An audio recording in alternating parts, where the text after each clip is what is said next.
إن الحمد لله وحده والصلاة والسلام على من لا نبي بعده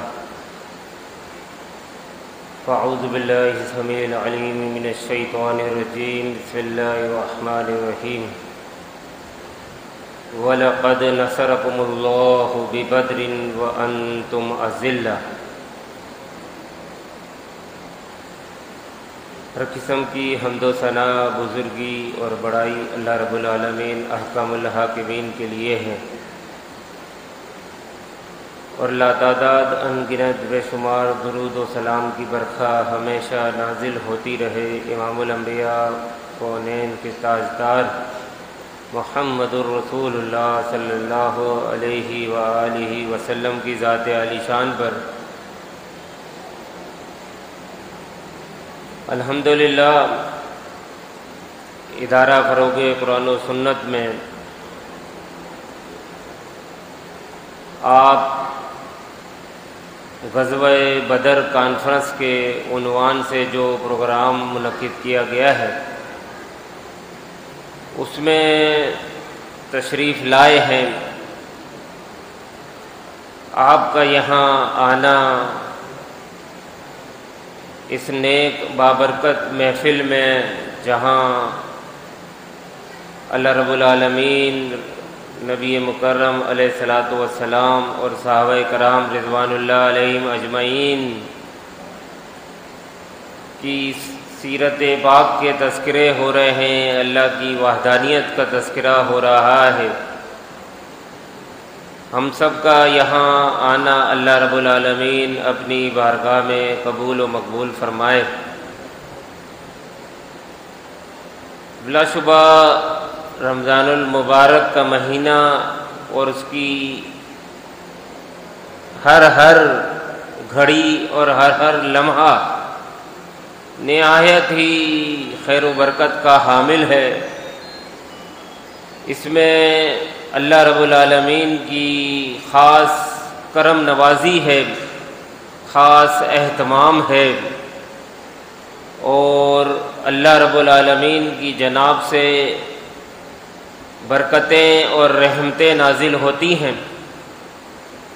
اور آپ اور میں یہ جانتے ہیں کہ روزانہ اللہ رب العالمین اس ماہ مقدس میں اپنے گناہگار بندوں کو جہنم سے نجات عطا فرماتے ہیں۔ وہ بندے جو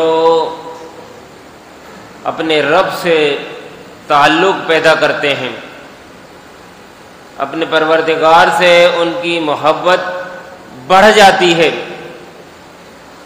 اور وہ اپنے پروردگار سے التجائیں کرتے ہیں، معافیہ مانگتے ہیں، اپنے گناہوں پر نادم ہو کر اپنے رب کے حضور وہ گڑ گڑا کر آنسو بہاتے ہیں، اور پھر ساتھ ہی ساتھ وہ پکا عزم باندھتے ہیں کہ اللہ جو ہم سے خطائیں ہو گئی ہیں ہم معذرت خواہ ہیں، اور اب آج یہ عزم کر رہے ہیں کہ آئندہ ایسا نہیں کریں گے، تو ہماری مدد فرما، لا حول ولا قوت الا باللہ۔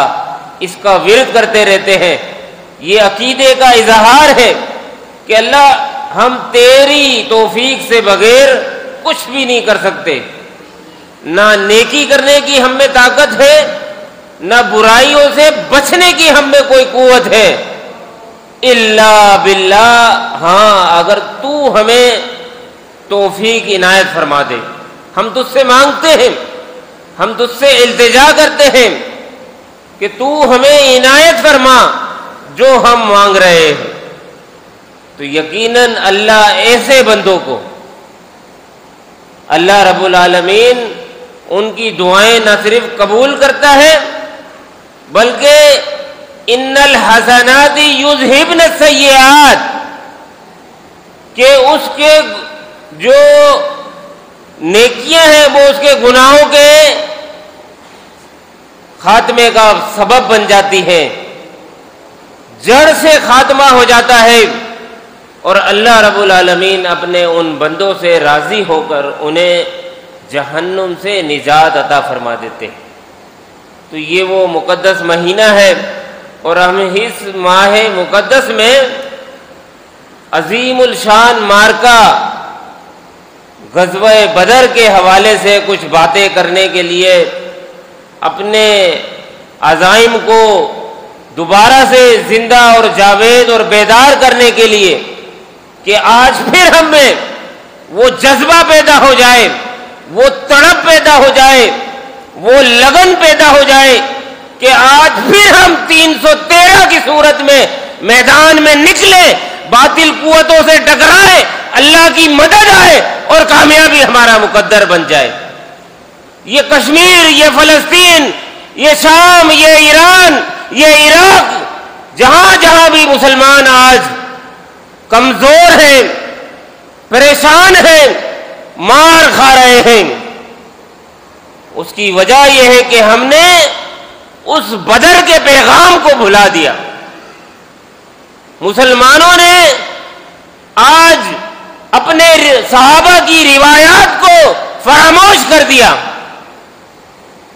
بھول گئے کہ ہمارے صحابہ نے کس طرح باطل قوتوں سے پنجہ آزمائی کی تھی، کس طرح وہ سیسا پلائی ہوئی دیوار بن کر باطل سے ٹکرا گئے تھے۔ انہوں نے اللہ پہ بھروسہ کیا تھا، اللہ پر ان کا اعتماد تھا۔ وَلَا تَهِنُوا وَلَا تَحْزَنُوا وَأَنْتُمُ الْأَعْلَوْنَ إِن كُنتُم مُؤْمِنِينَ۔ ان کا یہ عقیدہ تھا، اللہ کا یہ وعدہ ہے کہ گھبراؤ نہیں، حزن و ملال نہ ہو، اپنی قوت پر، کمی پر کبھی کم ہمت ہونے کی ضرورت نہیں ہے۔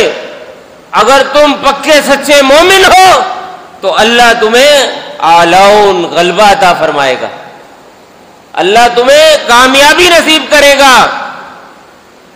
چاہے تم تھوڑے کیوں نہ ہو۔ کم من فئۃ قلیلۃ غلبت فئۃ کثیرۃ باذن اللہ۔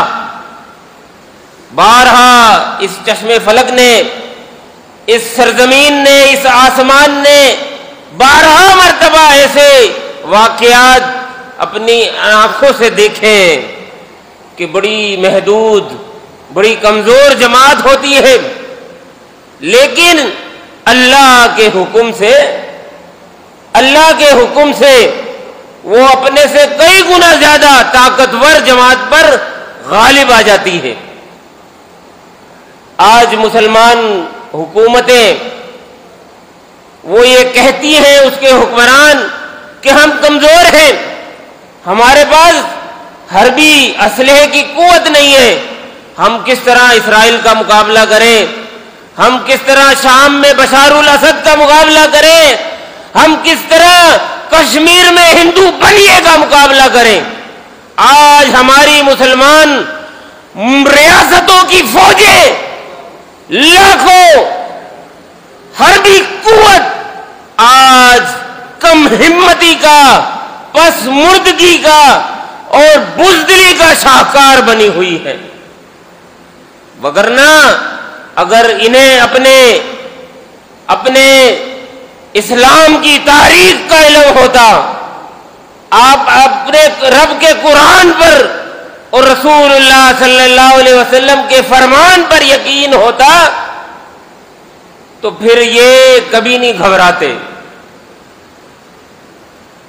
یہ نکلتے میدان میں، یہ ٹکراتے۔ آج ہمارا المیہ یہ ہے کہ حق کی قوتیں باطل سے ٹکرانے کے لیے تیار نہیں ہے۔ حق والے اپنے گھروں میں بیٹھ کر، اپنے گھروں میں تسبیحاں رول رول کے، نفلیں پڑھ پڑھ کے، حرم کعبہ میں دعائیں کر کر کے سمجھ رہے ہیں بس ہماری کامیابی ہے، ہم جیت جائیں گے، ہمیں سرخروئی حاصل ہو جائے گی، ہمارے مسلمانوں کے جو یہ مسائل ہیں یہ دور ہو جائیں گے۔ ایسا نہیں ہونے والا۔ ارے اللہ کے بندو، تم اور ہم کیا دعائیں کریں گے، ہم کیا تسبیحاں پڑھیں گے؟ اللہ کا رسول جس کے ایک اشارے پہ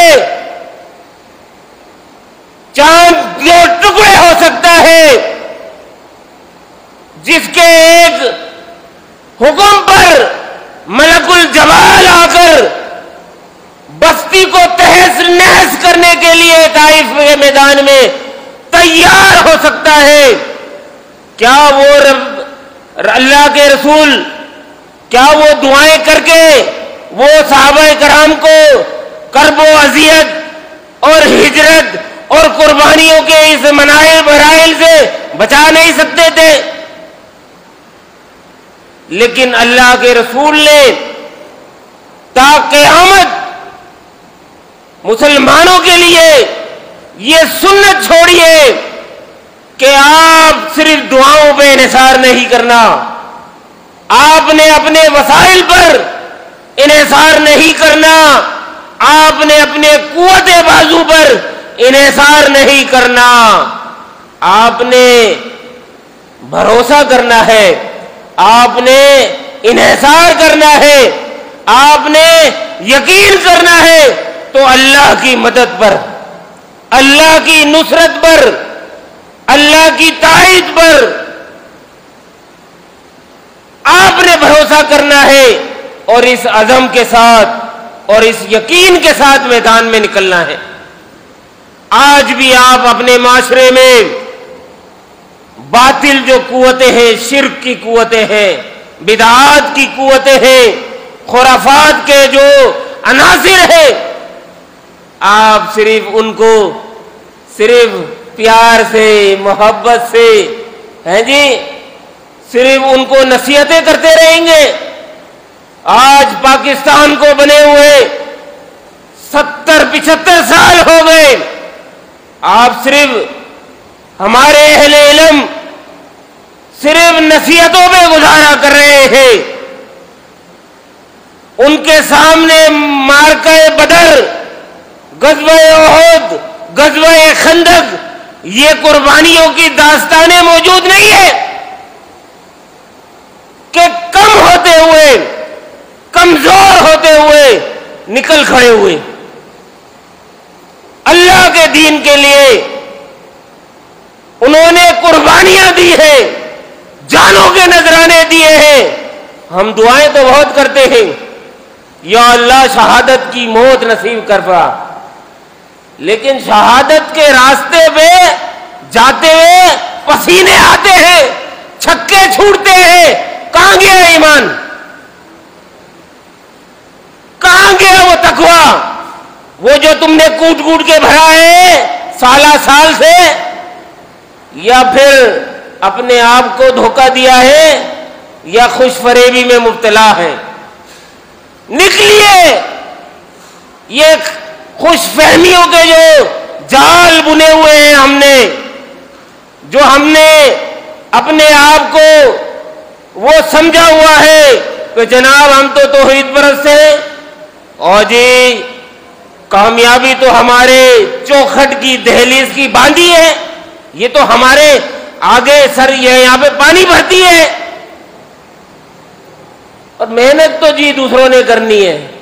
وہ تحریک لبیک والا بابا لنگڑا، وہ پورے ملک کے شاہراہوں پہ نکل کے وہ ختم نبوت کے منکرین کو للکارتا ہے اور ایک جماعت بنا لیتا ہے۔ یہ ہے جرأت مند قائد۔ ایک ہی قائد تھا ہمارا علامہ احسان الہی ظہیر رحمۃ اللہ علیہ۔ آج ہم اس قائد کو یاد کرتے ہیں، ہم صحابہ کی قربانیوں کو یاد کرتے ہیں، اور اللہ سے یہ دعا کرتے ہیں کہ اللہ ہمیں ایسا دوبارہ قائد دے دے جو باطل کی نگاہوں میں آنکھیں ڈال کر سینہ سپر ہو کر ان کو للکارا کرتا تھا۔ آج ہمیں پھر اس قائد کی ضرورت ہے، ایسے لیڈروں کی ضرورت ہے، ایسے رہنماؤں کی ضرورت ہے جو میدان میں نکل کر خود بھی شیر کی طرح آئے دشمن کو للکاریں، اور پھر دیکھیں یہ عوام بھی کبھی پیچھے رہنے والی نہیں۔ یہ عوام، انہیں آپ چلائیں، انہیں آپ لڑائیں، انہیں آپ میدان میں لے کے نکلیں، انشاءاللہ یہ آپ کو کبھی مایوس نہیں کریں گے۔ یہ اپنے مال سے، اپنی جان سے، اپنی آل اولاد سے دین کے لیے قربان ہو جائیں گے۔ یہ عزم آپ کا نہیں ہے، آپ بتلائیں، آپ دین کے لیے قربان نہیں ہونا چاہتے، شہادت کا رتبہ نہیں حاصل کرنا چاہتے ہیں کہ نہیں؟ ہاتھ اٹھا کے بتائیں، ہاتھ اٹھا کے بتائیں۔ ہر شخص کا یہ عزم ہے، ہر نوجوان کی یہ تڑپ ہے۔ شرط یہی ہے کہ ہماری قیادت وہ خواب غفلت سے نکلے اور ہم اپنے قائدین کو یہ اعتماد دلاتے ہیں ہم کارکنان کہ انشاءاللہ وہ آگے بڑھیں، انشاءاللہ یہ کارکنان آپ کے شانہ بشانہ ہوں گے، صحابہ کی روایات کے امین بنیں گے، یہ آپ سے سنتے ہیں، قربانیاں دینا جانتے ہیں، اور یہ غزوہ بدر کا موقع یہ آج ہمارے عزائم کو دوبارہ زندہ کر رہا ہے۔ ہم اپنی صفوں میں دوبارہ نظم اور ولولہ پیدا کرنا چاہتے ہیں تاکہ ہم باطل کو شکست دیں اور اس دنیا پر اللہ اور اس کے دین کی سربلندی ہو۔ اللہ رب العالمین ہمیں توفیق عنایت فرمائے۔ اقول